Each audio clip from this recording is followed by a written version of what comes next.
খালের মাঝখানে নির্মাণ করা হয়েছে পাকা সেতু, তবে দুই পাশে নেই কোনো সংযোগ সড়ক।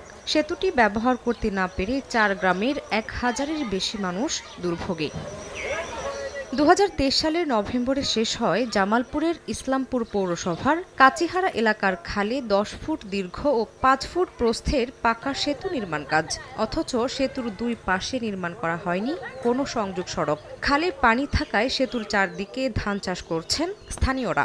এলাকাবাসী জানান, খালের প্রশস্ততার তুলনায় সেতুর দৈর্ঘ্য অনেক কম। 1 বছর আগে এই ব্রিজটা করলো, এলা মাটি কাটতো আর মাটিও কাটে নেই, তাহলে আঙ্গের কোনো উপকারে আসে নেই ব্রিজটা। রাস্তার প্রয়োজন হিসেবে খাল হিসেবে কিন্তু ওই ব্রিজ হয় নাই। শূন্য উপর আছে, এখন তো আমরা আরো যাওয়া আসা মুশকিল।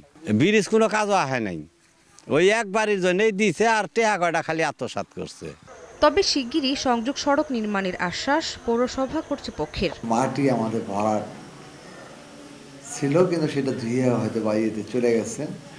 আমরা সেই ব্রিজের ভরাট করা সেই ভাঙ্গাইটাকে সচল করার জন্য আমরা ভবিষ্যতে এখানে আমরা মাটি ভরাট করে এটা আমরা সচল করব। কাচিহারা এলাকার সেতু নির্মাণে ব্যয় হয় 37,21,170 টাকা। সময় সংবাদ, জামালপুর।